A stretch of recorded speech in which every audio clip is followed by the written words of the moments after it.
کہ اگر ہم دیکھتے ہیں سیاست میں بھی اور مختلف ادوار اقتدار میں ہم نے دیکھا ہے کہ ایک کام جو ایک حکومت ایک سیاسی جماعت کے لیے اس وقت ان کو سوٹ کر رہا ہوتا ہے تو وہ کہتے ہیں کہ نہیں یہ ہونا چاہیے، پھر دوسرے آتے ہیں دوسرے ان کو سوٹ کرتا ہے، تو آپ خود بحیثیت مجموعی ایسے رویوں کو معاشرے کے اندر پروان رہے ہیں۔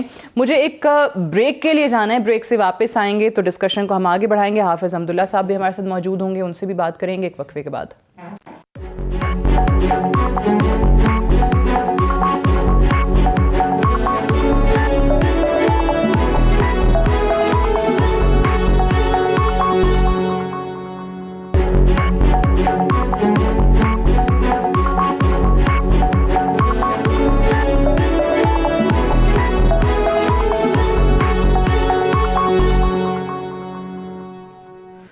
ویلکم بیک پروگرام میں ایک بار پھر سے خوش آمدید۔ سیالکوٹ واقعے پر ہی ابھی مولانا فضل الرحمان صاحب کا کل ٹویٹ آیا اور اس میں انہوں نے لکھا کہ یہ واقعہ قابل مذمت ہے، شرمناک ہے، جامع تحقیقات ہونی چاہیے، لیکن اگر ریاست توہین رسالت اور توہین ختم نبوت کے ملزمان کے خلاف کارروائی نہیں کرے گی تو پھر اس قسم کے واقعات ہوں گے۔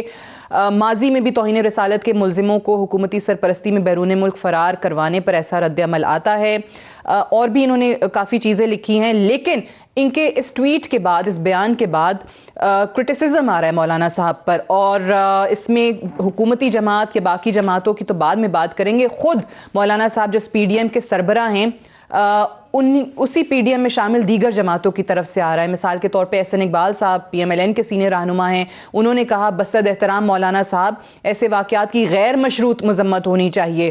پھر پیپلز پارٹی کی طرف سے بھی اس پر کافی رد عمل آیا اور کہا کہ مولانا صاحب ایسے واقعات میں تو اگر مگر البتہ گویا نہ کریں اور صرف اس کی تنقید ہونی چاہیے۔ میں حافظ حمداللہ صاحب سب سے پہلے تو آپ سے جاننا چاہوں گی، کیا یہاں پر بھی ہم کسی نہ کسی مصلحتوں سے کام لے رہے ہیں؟ بسم اللہ الرحمن الرحیم۔ دیکھیں، مولانا صاحب نے ٹویٹ بھی کیا ہے اور مولانا صاحب نے رات کو سلیم صافی کے جو جرگہ پروگرام ہے اس میں تمام جو لیڈرشپ ہے، مفتی منیب الرحمان صاحب جو بریلوی مکتبہ فکر کا ایک مہرنما ہے، مولانا مفتی محمد تقی عثمانی صاحب ان کی ایک حیثیت ہے، جتنی بھی علماء تھے ان کا ورژن لیا، اس میں مولانا صاحب کا بھی لیا۔ اب مولانا صاحب نے جب کہا کہ یہ شرمناک بھی ہے، افسوسناک بھی ہے، دردناک بھی ہے، دلخراش بھی ہے اور قابل مذمت بھی ہے، یہ ایک پہلو ہے اس کا۔ جتنا توہین رسالت کرنا سنگین اور بڑا جرم ہے اور اس کے لیے قانون ہے اور آئین نے تحفظ دیا ہے کہ جو بھی رسالت کی توہین کرے گا اس کی سزا کیا ہے وہ قانون نے واضح کیا ہے۔ ٹھیک۔ اب اس ملک میں انہوں نے جو دوسرا پہلو، وہ مقصد اس کا یہ ہے کہ اس قسم کے واقعات ہوتے ہیں، جس نے بھی کیا ہے وہ تو اپنی جگہ پر ذمہ دار ہے جو قانون ہاتھ میں لیتا ہے، لیکن ساتھ ساتھ ریاست اور حکومت بھی ذمہ دار ہے۔ کیوں ذمہ دار ہے؟ وہ اس لیے اس قسم کے واقعات کل پرسوں کا نہیں ہے، یہ 40 سال 50 سال 60 سال سے تسلسل کے ساتھ ہو رہا ہے۔ ہر تھوڑے عرصے کے بعد ہم دیکھتے ہیں کہ کوئی ایسا واقعہ مولانا صاحب نے اس چیز کی نشاندہی بہت زیادہ واقعات میں جھوٹے الزامات ہیں، ہم انٹرو میں ذکر کر رہے تھے۔ ادھر جس کو بھی کر لے کہ قانون ہاتھ میں لینا یہ جرم ہے، کسی کو بھی یہ حق نہیں ہے، اس لیے تو مولانا نے مذمت کی، شرمناک بھی کیا عمل کو، دلخراش بھی کیا، لیکن ریاست کہاں کھڑی ہے، حکومت کہاں ہے؟ یہ کیوں بار بار اس قسم کے سانحات جو افسوسناک بھی ہے، دلخراش بھی ہے، وہ یہ کیوں ہو رہا ہے؟ لیکن بات یہ ہے نا کہ ہم دیکھیں رسول پاک صلی اللہ علیہ وسلم پر ہماری جان، مال، اولاد سب قربان ہے، اس پہ تو کوئی کسی کو دو رائے ہے ہی نہیں اس معاملے کے اندر۔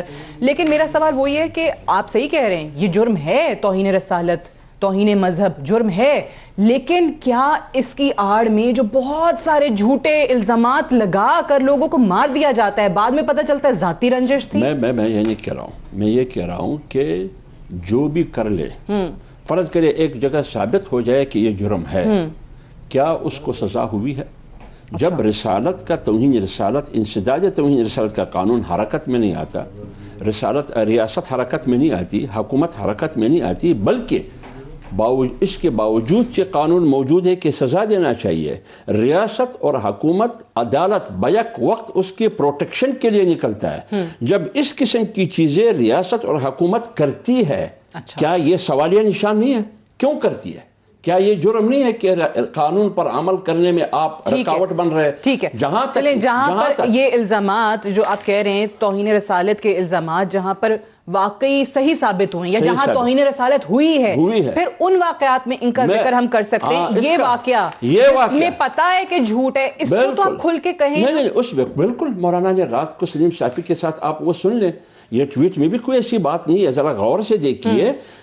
جب جرم نہیں، لیکن انہوں نے کہا کہ جب توہین رسالت کے مجرم کو آپ سزا نہیں دیتے تو یہ واقعات ہوتے ہیں. مطلب یہ حافظ صاحب یہ واقعہ کہیں بھی توہین رسالت اس کا یہ مطلب نہیں ہے کہ وہ باقاعدہ NOC دے رہا ہے کہ آپ لوگ کر لیا کرے.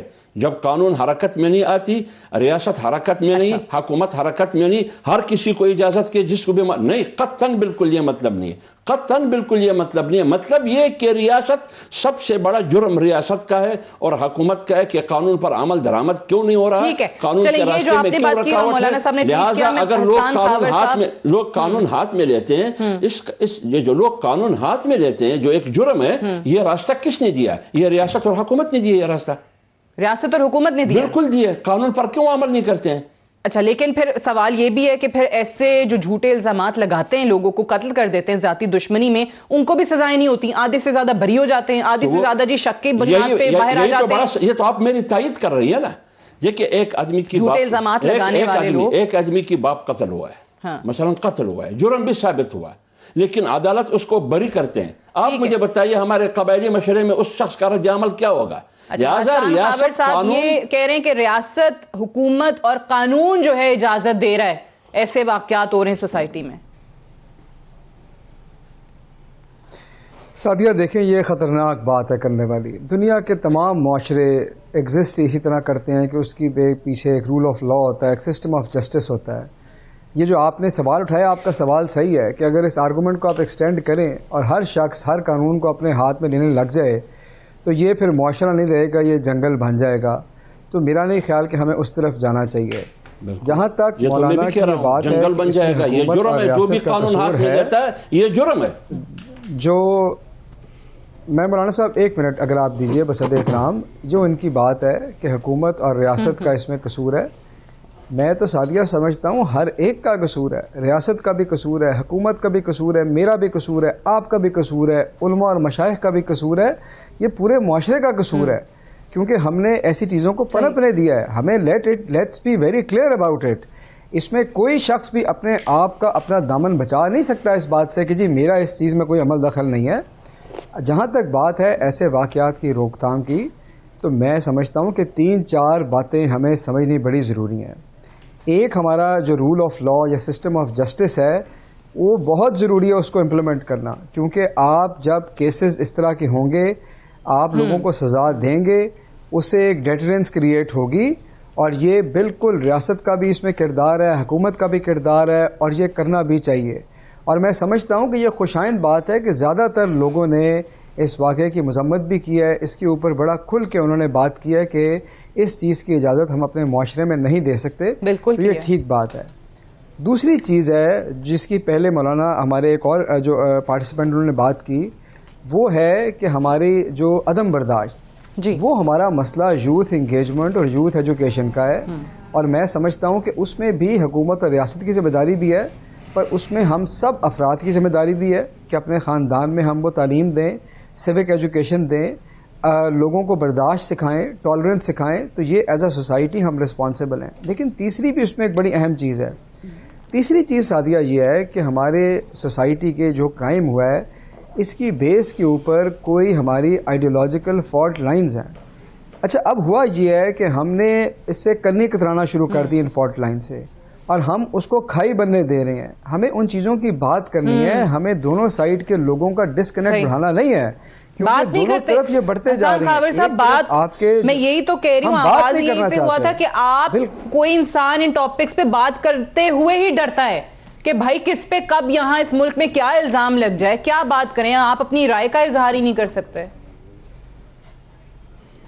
آپ بالکل ٹھیک کہہ رہی ہیں. تو میں سمجھتا ہوں کہ اگر ہم نے ان مسائل کا حل ڈھونڈنا ہے تو سب سے پہلے ہم نے اپنے آپ کو بات چیت کرنے پہ مائل کرنا ہے، بات چیت کرنے کی عادت ڈالنی ہے. ہم نے بریجز بنانے ہیں. ہم جب انتہا پسندی کی بات کرتے ہیں تو میں سمجھتا ہوں وہ انتہا پسندی دونوں طرف ہے. ایک طرف مذہبی طرف بھی ہے, دوسری طرف جو ہمارا لبرل طبقہ ہے وہ بھی اپنے آپ کو بالکل دوسرے اینڈ پہ رکھ لیتا ہے. بیچ میں جو 80-90% آپ کی آبادی ہے ایلینیٹ ہو جاتی ہے. کمپلیٹلی اگری ود یو کہ یہ جو بات پہلے بھی کی تھی حامد رضا صاحب نے بھی, کہ اگر آپ دیکھیں کہ سوشل میڈیا کے اوپر بہت سارے ایسے لوگ بھی ہیں جو خود کو لبرل اور پروگریسو طبقہ مانتے ہیں یا اس میں ان کا شمار ہوتا ہے, وہ ایسے بیانات بھی دیتے ہیں کہ جہاں سے مسلمانوں کی دل آزاری ہوتی ہے, ان کے جذبات ہوتے ہیں. ایسا ہے, دونوں طرف ایکسٹریمز ہیں, بٹ کہیں تو پھر صاحبزادہ حامد رضا صاحب اس کو ختم کرنا ہے. ہم دیکھتے ہیں اکثر کہ ایک یونیفارم کریکولم کی بات کرتے ہیں, بچوں کو جو پڑھایا جائے وہ چیزیں آپ کو لگتا ہے کہ پیورلی جو اسلام سکھاتا ہے, جو رسول پاک صلی اللہ علیہ وآلہ وسلم کی ٹیچنگز ہیں, جو ان کی سنت ہیں, اس کے اکارڈنگ ہے؟ دیکھیں سدیہ, میں یہ سمجھتا ہوں کہ ابھی تو یہ جو یکساں نظام تعلیم ہے, چونکہ میں خود اس کمیٹی کا ممبر بھی ہوں اور being the head of Punjab Quran Board Punjab, میں اس میں آپ کو 2-3 باتیں بتلانا چاہتا ہوں کہ موجودہ دور حکومت کے اندر اس حوالے سے ورکنگ تو ہو رہی ہے, لیکن جو عدالتوں کے اوپر میں یہاں پر کیسی بات کرنا نہیں چاہتا, کیونکہ ہمارے ہاں کنٹیمپٹ آف کورٹ جو ہے وہ کنٹیمپٹ آف ہیومینٹی سے بھی اوپر ہے. اب فار سم انفارچونیٹ ریزنز ہمارے ہاں, اب آپ مجھے دیکھیں نا, ایک آدمی کا اگر کوئی بچہ قتل ہوا ہے, ہم just for a second time ہم اس ایشو سے پیچھے ہوتے ہیں. ایک آدمی کا کوئی بچہ قتل ہوا ہے, اگر اس کو 30 سال عدالت سے انصاف نہیں ملتا تو پھر آپ کیا ایکسپیکٹ کریں گے؟ پھر وہ یہ کرے گا کہ وہ قانون کو اپنے ہاتھ میں لے لے گا. ہوا یہ ہے کہ ہمارے ہاں جو جھوٹا الزامات لگانے والے لوگ ہیں, نہ تو ان کو کبھی سزا دی گئی, اور جو سچی طور پر یعنی جنہوں نے صحیح طور کے اوپر اور جن کی ایویڈنسز ملے کہ انہوں نے توہین رسالت بھی کی ہے, توہین ختم نبوت بھی کی ہے, توہین مذہب بھی کی ہے, ان کو بھی سزائیں نہیں دی جا سکی. یعنی یہ اور ون ہینڈ سائڈ نہیں ہے کہ صرف توہین کرنے والے کو سزا نہیں ملی, جس نے ناجائز طور کے اوپر ایک توہین نہ کرنے والے کو مارا ہے, ہم اس کو بھی سزا تک نہیں پہنچا سکے. اجازت سے مشال خان مردان میں اس اسٹوڈنٹ کی جو مثال 2017 اپریل میں ایبٹ آباد کی انسداد دہشت گردی کی عدالت جو ہے وہ مرکزی ملزم کو سزائے موت دیتی ہے, پھر ایک اور عدالت پشاور ہائی کورٹ اس کی سزائے موت کو عمر قید میں تبدیل کر دیتی ہے. مشال خان کے والد جو ہیں وہ دھکے کھا رہے ہیں ایک کورٹ سے دوسرے کورٹ, انہوں نے اس فیصلے کو چیلنج کر رکھا ہے, اب وہ سپریم کورٹ گئے ہیں. میں یہی بات آپ کو عرض کر رہا ہوں, سپریم کورٹ میں آپ مشال خان کو ہماری تو دعا ہے کہ اس کو انصاف مل جائے. ہمارے ہاں پرابلم ہی یہ ہے کہ ہمارا جو جوڈیشل سسٹم ہے, ود آل ڈیو ریسپیکٹ میں عرض کر رہا ہوں, یہ میری ایک ذاتی رائے ہے, کلیپس کر چکا ہوا ہے. اگر جن ممالک کی ہم مثال دیتے ہیں, جن ویسٹرن کنٹریز کی ہم مثال دیتے ہیں, وہاں پر فاسٹ اینڈ اسپیڈی جسٹس کا جو کانسیپٹ ہے, جو کہ ایکچوئل کانسیپٹ ہے اسلام کا, وہ ہمارے ہاں سے مفقود ہو چکا ہوا ہے.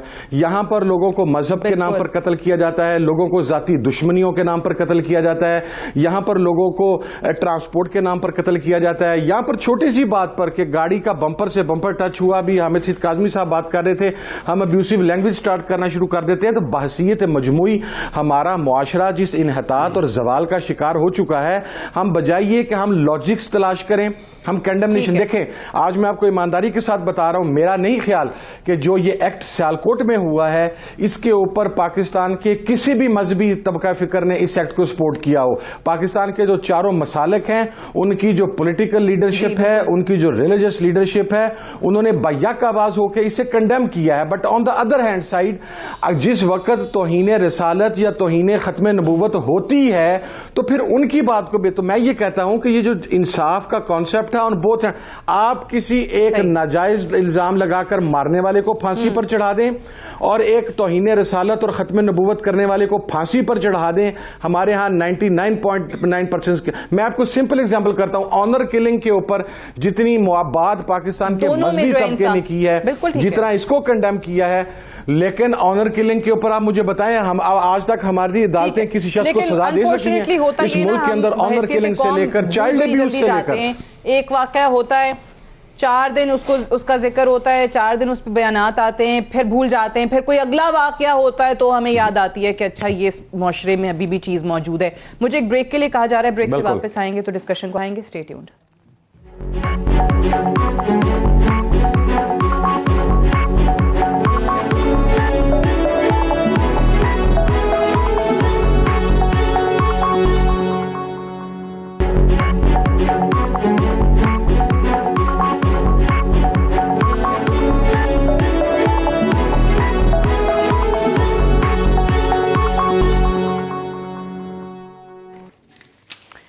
ویلکم بیک پروگرام میں ایک بار پھر سے خوش آمدید. حامد سعید کاظمی صاحب یہ بتائیے کہ جب ہم ابھی جیسے حامد رضا صاحب بھی بات کر رہے تھے اور یہ فیکٹ بھی ہے کہ عدالتوں کے لوگ چکر کاٹتے رہتے ہیں, انصاف نہیں ملتا, چاہے ہم دونوں سائڈز میں سے کہیں سے بھی بات کر لیں, کیوں یہاں پر ایک جو فوری اور عبرت ناک اور سخت سزائیں دینے کا کانسیپٹ ہے وہ نہیں ہمارے ملک میں آ پا رہا, جس کی وجہ سے یہ چیزیں بڑھتی جا رہی ہیں. لوگوں کو خوف ہی نہیں ہے, لوگوں کو پتا ہے کہ ہم جو مرضی کر لیں کوئی سزا ہی دینے والا نہیں ہے.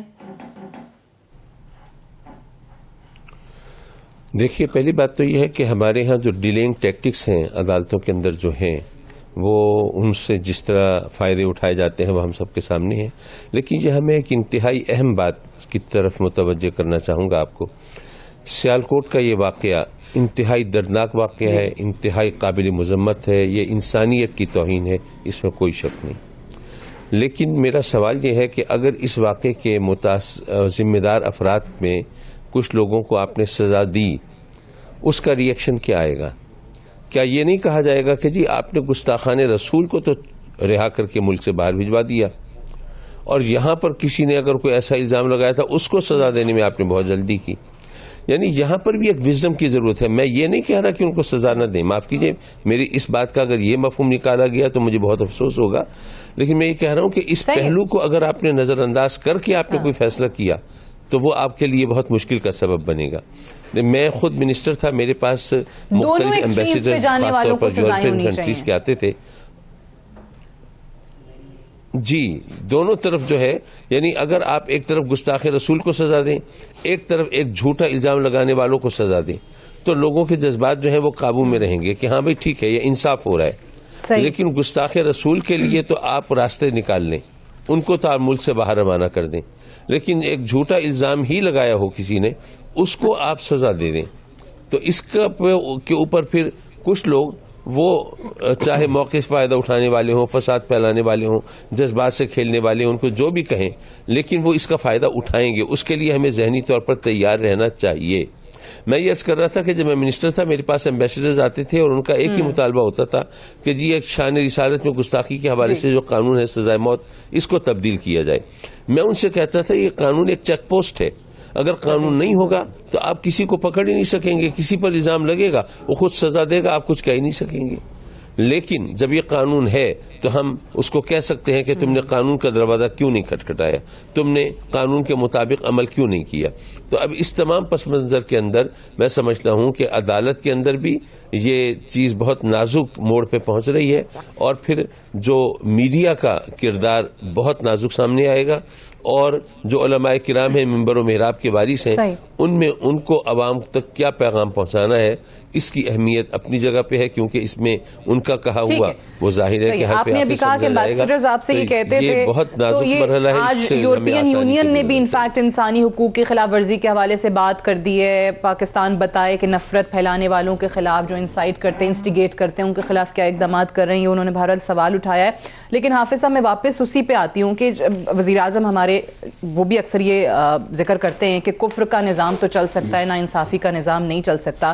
ہم لوگ سزاؤں سے اوبیسلی گھبراتے ہیں, کوئی بات بھی نہیں کرتا اسلامی سزاؤں کے حوالے سے, کوئی ذکر نہیں کرتا کہ جی بڑی سخت سزائیں ہیں, وہاں انسانی حقوق آ جائیں گے, وہاں پر سینکشنز لگ جائیں گی, ہم کیا کریں گے. حالانکہ یہ تو اسلام کا خود کا پیغام ہے کہ آپ فوری اور عبرت ناک شکستیں دیں تاکہ آئندہ کسی کو جرأت نہ ہو معاشرے میں کام کرنے کی. دیکھیے بی بات یہ ہے کہ جس طرح حامد بھائی نے بھی کہا, محترم نے, اور کاظمی صاحب نے بھی کہا, بالکل انہوں نے ٹھیک بات کی.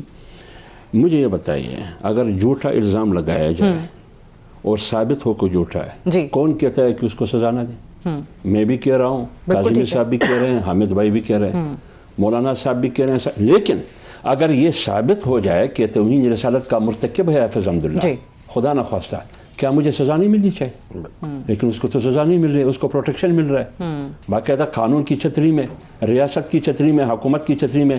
اگر آپ یہ تضاد ختم نہیں کر سکتے ہیں تو لوگوں میں اعتماد کیسے آئے گا آپ کے انصاف پر, آپ کے ریاست پر, آپ کی حکومت پر؟ اس کو آپ نے ختم کرنا ہوگا, پھر یہ تمام سلسلے ختم ہو جائیں گے. یعنی ان تمام کا خلاصہ یہ ہے کہ سب سے بیسٹ اور بنیادی چیز قانون پر عمل ہے.